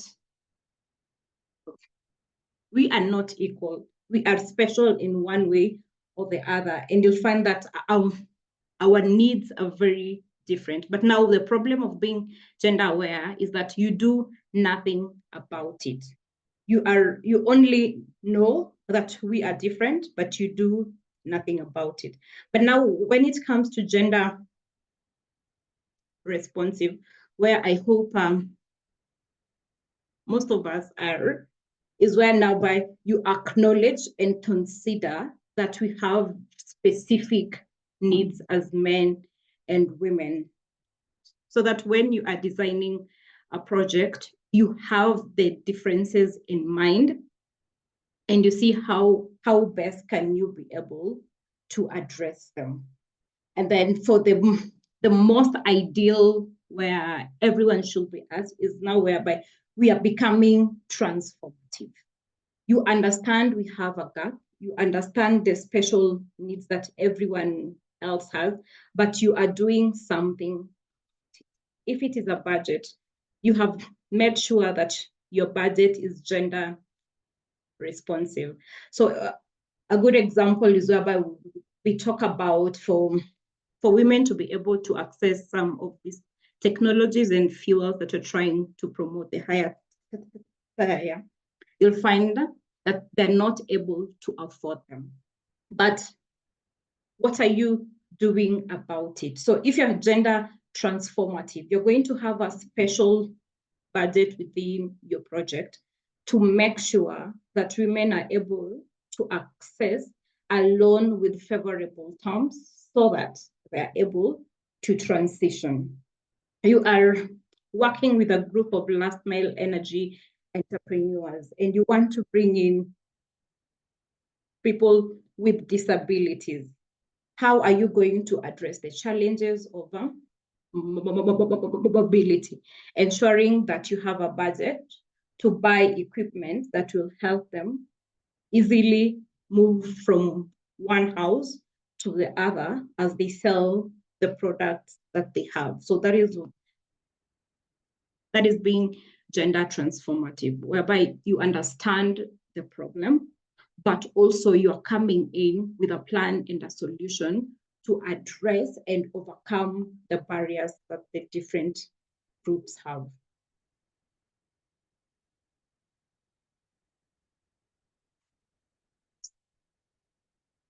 So as we address the gaps it will be good for us to have inclusive policies and plans, whereby as we are planning from the onset, we have a clear list of what we want to do and how we are going to do it. And just referencing from the studies that were done for energy for who and energy for what.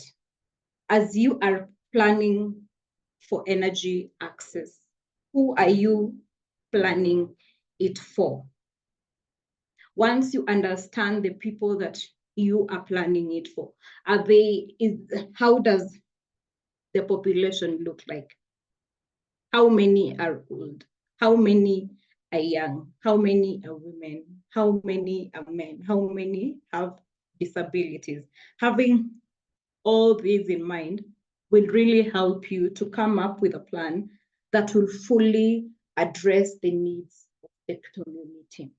Because if you have a population that has a youth bulge, you want to understand what are some of the tendencies or what are some of the activities do they engage in. You'll find that they're more on the internet, they're more tech savvy. So you will want to have a plan that will accommodate the tech savviness of the population that you're working with. And if you bring in more technology, it means the demand for energy is going to be higher.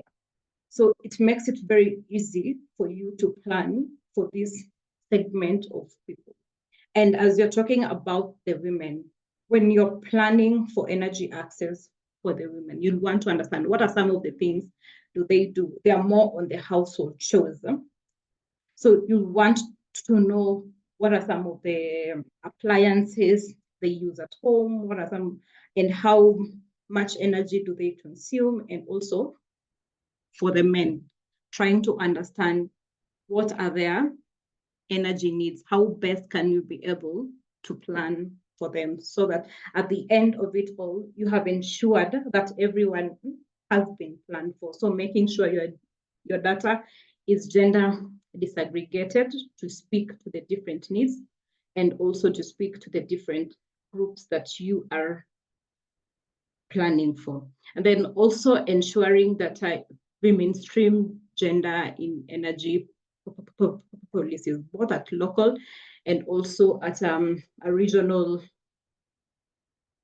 level, just to make sure that we are speaking into each other, and also making sure that the plans that we have at a local level, either at a county level, are able to feed into what the national plans have. And I'm happy to see that as a country, we have embraced integrated national energy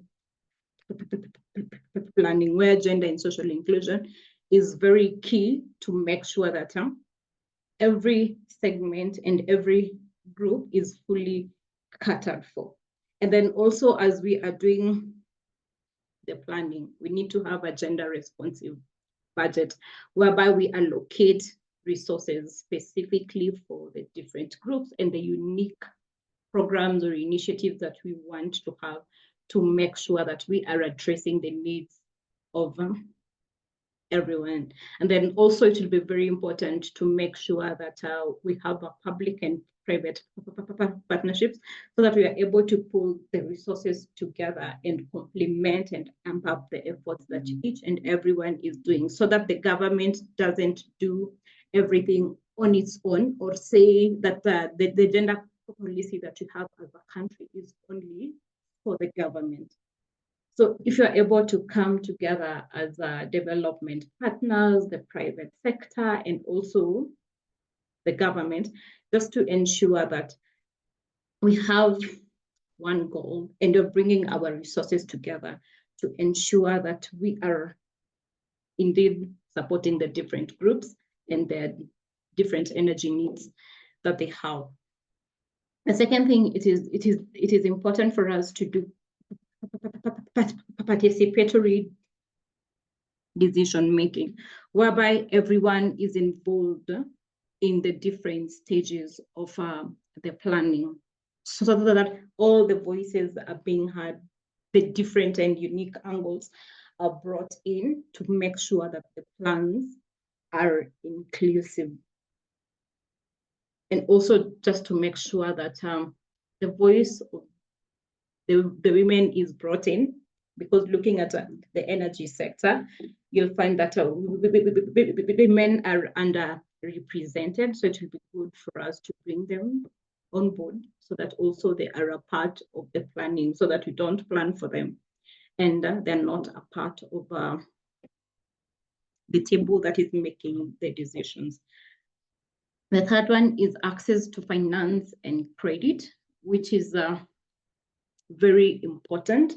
So as we are talking about increasing access, are the people that we are targeting able to afford the solutions that we are offering? Because it will be good to see everyone transitioning to Tier 5. But are they in a position to move from the free firewood that they're getting to procuring an electric system that is worth 15,000 or 20? So it would be good for us to have it in mind and see how best can we plan for them. Even as you are developing a product, not only the NGOs or the government are the ones who are supposed to look at their affordability, but also the private sector. As you are designing your product, how is it going to get to the consumer on the other end? How affordable is it? So we can look at tailored products to make sure that even those that are not able to access, those that are not able to afford, are able to afford. Like speaking to some of them, microfinance, and see how best can they be able to support the women or the men who are in their circles to be able to afford some of these things. Are we coming up with technology to ensure pay as you go? And also as you're doing the pay as you go model, how affordable is it? Because you find some at the end of it all that they're very expensive to the consumer, but how can we make it to be a little bit affordable to the person who is buying the products? Can we come up with a grant to see how best can a group, an organized group, be able to access some of these grants so that they're able to buy some of these technologies that we are trying to sell? And then also, as you're talking about access to finance, are we looking at a model whereby you don't need to have security for you to get some of the loans that you're offering? Because if you look at women and youth, you'll find that they don't own property. You'll find few have a collateral that is written under their name. So accessing a loan might be very hard. So how best can you be able to waiver some of these things so that it is accessible to everyone? And then looking at innovative financing models, how can CSR come in to support some of these communities to be able to transition? How can we leverage on carbon financing to ensure that the products are affordable to the people and they are also available to them? How can we work with the village savings and loaning groups, ensure that that woman in the village who has nothing is able to buy some of the products or the solutions that we are selling? And above it all, trying to build the financial literacy among the investors and also the consumers, so that now they're able to access the credit to buy the energy products and procure some of the services that we have. Then the next one is on capacity building, as we are working with the different groups and also the different communities that we go in. How can we be able to support them to grow their skill sets?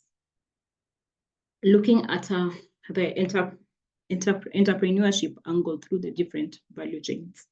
How can we be able to support the women, youth, men, people living with disabilities to be able to start businesses within the energy sector, to bridge the skills gap that they have, looking at their technical skills, their business management skills, marketing, and also general agency empowerment, so that they're also key in the transition.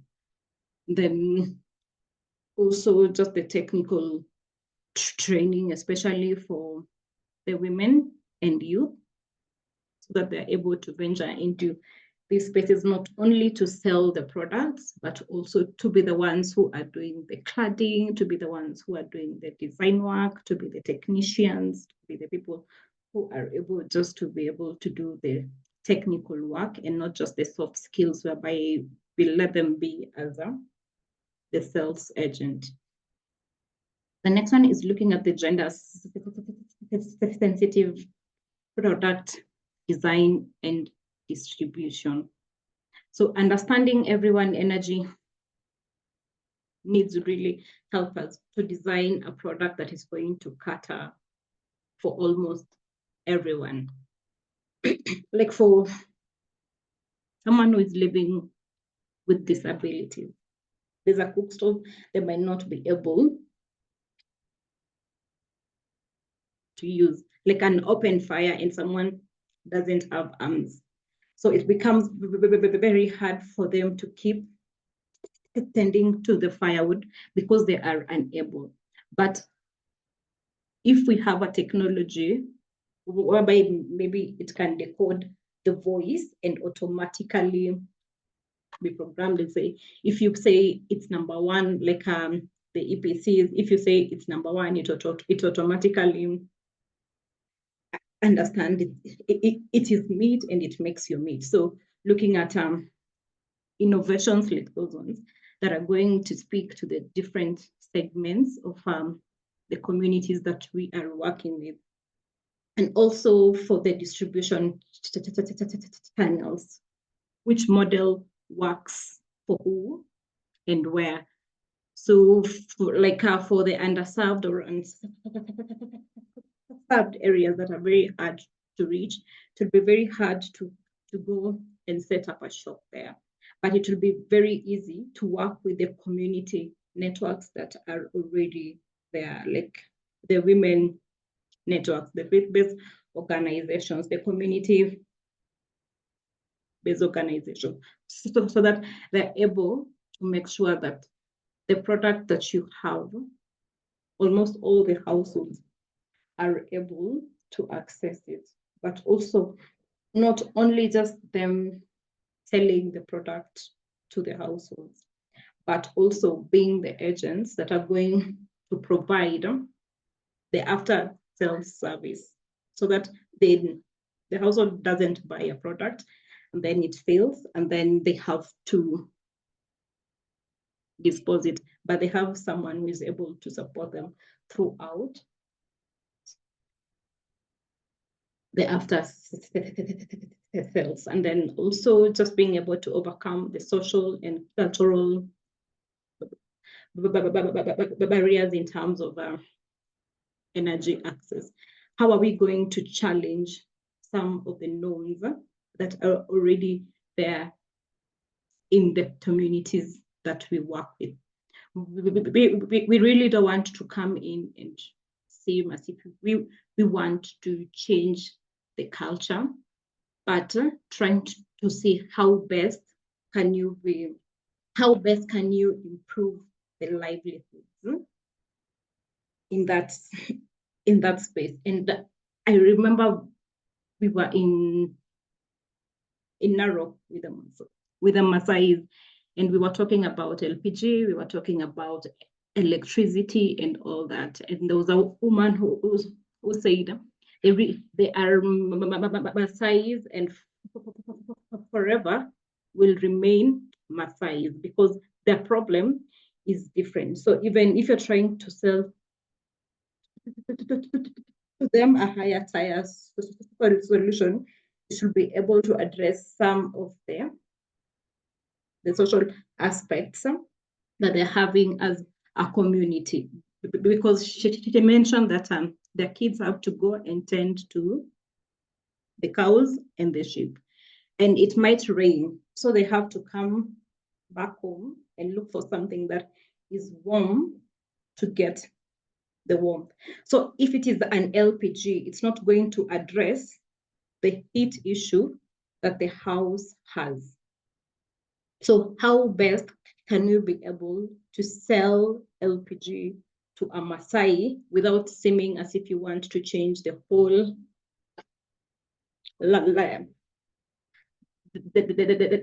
lifestyle that they have? So it's just a matter of trying to see how best can you be able to bring the cultural aspect of it and also the advancement bit of it and design something, or even change the way you sell the product to them. How best can you be able to pitch a product? The way you're going to do it in Nairobi it's completely different from how you will take it to your grandmother in the village. So it has to take a different approach to make sure that it is relatable to them and they're able to see the benefit of the solution that you are offering to them. Also, looking at the community education and advocacy, it's very important for us to speak about the fuels and the technologies that we have and how best can how can they get the best from all these things that we are selling, so that it's just not like a market whereby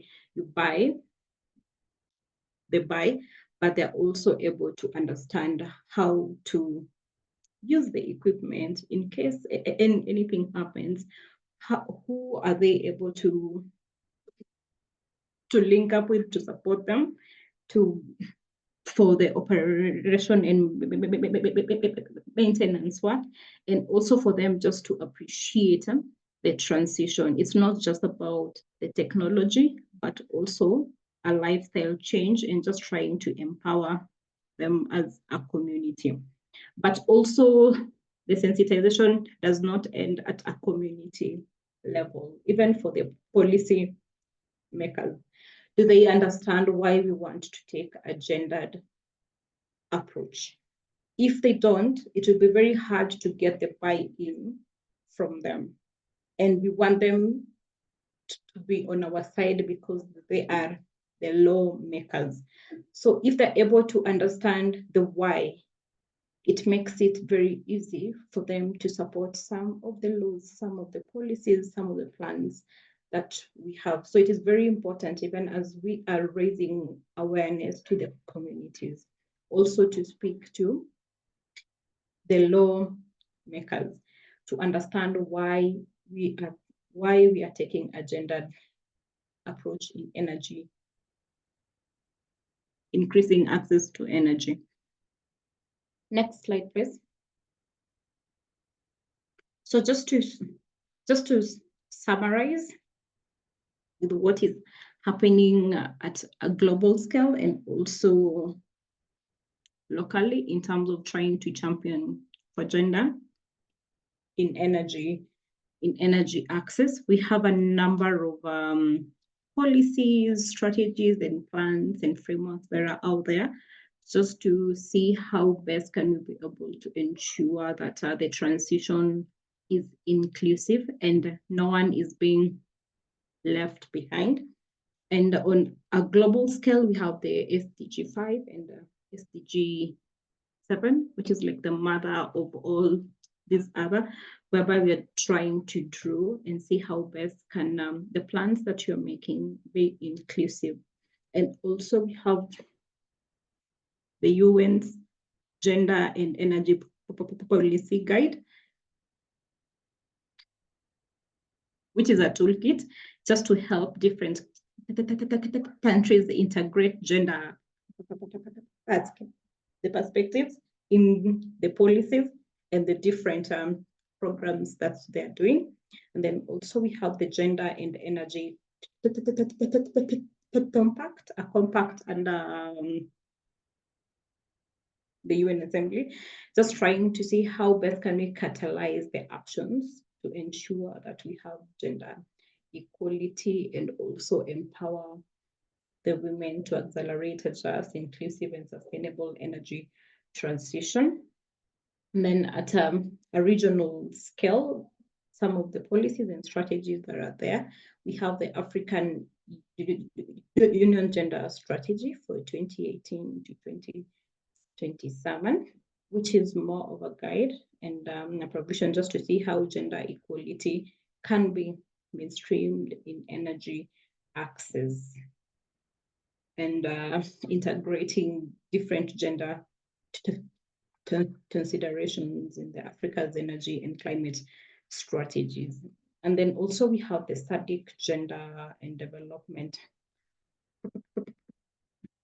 Protocol. Just it's a framework, just trying to see how best can gender be mainstreamed in the different sectors, including energy. And then at a national scale, we have the Kenya Gender Energy Policy 2019, a first of its kind, which was supported by Energia in practical action, just to see that the Ministry of Energy has a policy, and a lot has been happening in that space, whereby we have seen sagas have also been supported to ensure that the gender mainstreaming is part of their day-to-day work, and also just trying to see how equal access to energy would look like. And we have seen a number of partners from the development space who have been supporting the agenda. And then we have for Rwanda also, who have a strategy. And the strategy is just trying to see how mainstreaming gender in energy planning and operation to ensure equal access and benefits for both men and the women. And then also we have a number of networks that are geared to promote the agenda. And allow me not to mention all of them because they are quite a number. So we have one that is being hosted by Energia, the International Network on Gender and Sustainable Energy, a network that is advocating for gender mainstreaming in energy policies, projects, and practices globally. And as we know, Energia has been a voice in that space, just trying to support energy and gender on different fronts. And then we have the Global Women's Network for Energy Transition, which is geared to support women in the energy space through capacity building, mentorship, and just providing spaces for them to be a voice in the transition. So thank you so much. Hope I was able to do justice to that, because it was quite a lot. Thank you so much. Back to you, Emily. Thank you so much, Prudence, and very interesting perspectives coming in when you talk about gender.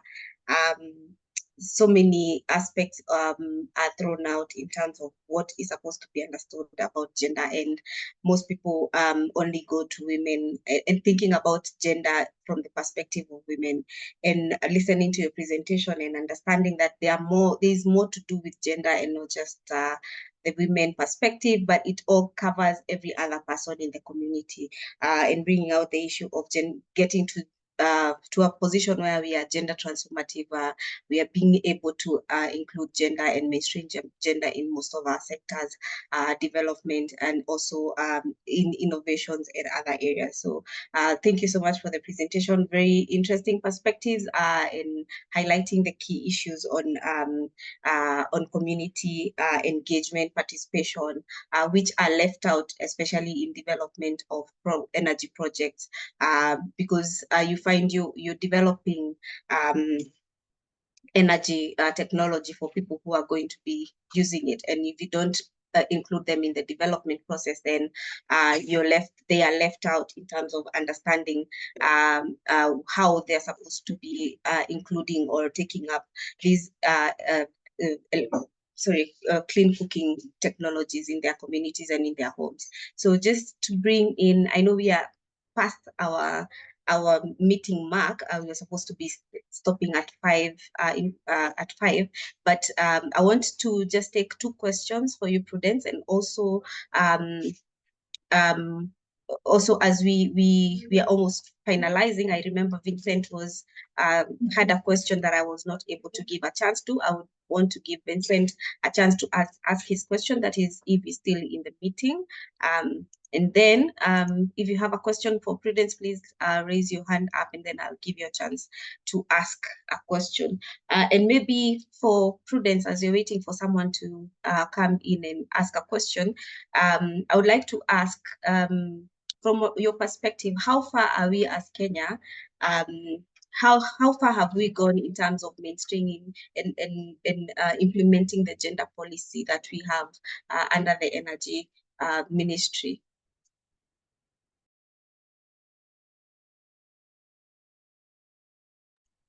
You're muted, Prudence. Sorry about that. I would say we have done a good job in terms of implementing the policy and also just adopting it in the different projects that we are doing, because even from the Ministry of Energy, we see that the sagas have adopted the policy and are trying to bring it in their different spaces and in the different work areas that they have. And also for the development partners, there are a number who've come on board to support. And one of the projects, the biggest projects in clean cooking, GCF, actually gender is one of the key areas that they are looking at. So, and also the work that Practical Action is doing, the Solar Sisters team is doing, I'll say it's quite impressive to see the work that already we've been able to do as a country just to support the policy that we have. And I think also the INEP, the Integrated National Energy Planning process, has hugely borrowed from the policy. And we have seen that in the county energy planning, where gender has been a key focus, even as they're doing the data, the baseline surveys for their county energy plans, and also the solutions development for the plans. Okay, thank you for responding to that question. Interesting to see their progress. There is progress, at least in the implementation, and also seeing other sagas taking up the gender perspective more intimately into their work. Maybe as we're finalizing the presentation, and I would like to ask a final question, and I think this is going to go around from starting with Dr. John. We're going to be responding to one question, just giving 1 minute each person to respond to this one question, because I want us to finish up the forum. And the question is, from a clean cooking perspective, how realistic are we to attaining the 2028 goal? What activities do we see being implemented, or what achievements can we account towards achieving the 2028 goal? Starting with you, Dr. John, and then to David and then to Prudence. Okay, yeah, on that point then, I think universal access is a very difficult target to achieve because, I mean, we've talked about the Maasai's living in nomadic settings and needing to kind of meet their space heating needs as well. So for those kind of livelihoods, then it's very, very difficult to reach 100% absolutely everyone achieving access to whatever it is, whether it be education, whether it be healthcare, whatever. It's very hard to get to 100%. But I would actually frame it the other way around and think about, well, if we get to 2028 and we've only achieved, say, 75% access to clean cooking, is that a success or a failure? So you look at electricity access, for example, and there were targets. I think it was originally 2022 was the original target for universal access to electricity. And now we're in 2024 and we're at around 75 to 80%, depending upon how you count it. So is that a success or a failure? So I think with clean cooking, I think we can look back and say we've done a good job if we're able to reverse this trend, which at the moment the majority of Kenyans do not have access to clean cooking. If we get to 2028, which is now only 4 years away, and the majority of Kenyans do have, I think that will be a big achievement. Let me leave it there. That's my 1 minute. Thanks, Dr. John. David? Yeah, I think John has put it perfectly. There's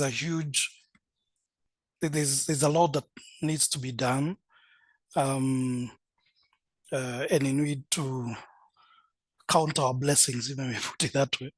I think I started on kind of a negative note that, over the last 5 years, progress has not been significant. Looking at what has happened, but we have more companies that have come into the place, more investments. We've had strategic dialogues and events around it, and hopefully this will catalyze investments and interest, and create that awareness and mobilize resources to help scale up all these initiatives. And I think something I didn't focus quite a bit, I think because of time, was with the user in mind. I think, whether it's from a gender perspective or, making sure that the solutions that are being provided and that are being put out there actually solve the need of the households, the communities. We try to localize as much as possible. We try to make sure that the communities are benefiting from them. And as John has said, I mean, we try our best to move that needle from 30 to 70 to 90, and who knows, maybe in another 10 years or so, we'll be speaking of 100% universal access. To take time, requires a lot of effort, movement in terms of policy, investments, raising awareness, and all that, but it's possible. Thank you. Thank you, David. Prudence? I'll just echo what David and Liri have said, because it's more on the progress. How many strides have we made so far? And I'll say I am happy because nowadays everyone is talking about access to clean cooking, which wasn't the case before. You'll find that everyone was talking about access to electricity, but not for cooking. So it's a step ahead in the right direction, where everyone is coming together and is talking about access to clean cooking as something that is very important for us to achieve SDG 7. We are seeing more commitment now from the government side, whereby now the counties are talking about planning on issues around access to clean cooking, and not just electricity alone, but even we are seeing them now trying to pronounce the 2028 agenda, because it was only on electricity access, which was on 2022.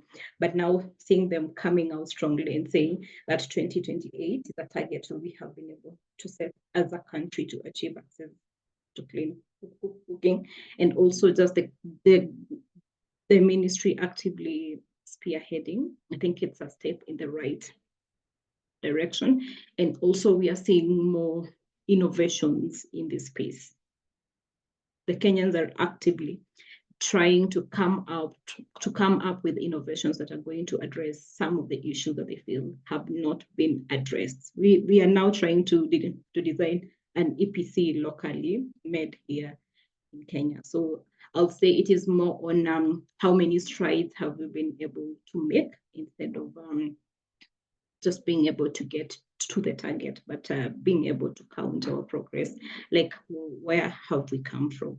How much have we been able to do in this space in terms of the finances and the budgets? Are we seeing more budgets going to their agenda or not? So it's more of the steps that we are taking that will really help us to measure the 2028 agenda.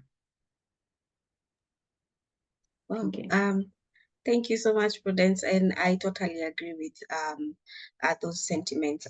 And looking at the conversation today, as much as there are many barriers, we also have so many opportunities to take a step forward towards in seeing the progress that we can make in the clean cooking sector. So so that we are able to finish up, I know we've taken 30 more minutes than we had initially included on the invitation, but thank you so much for indulging us.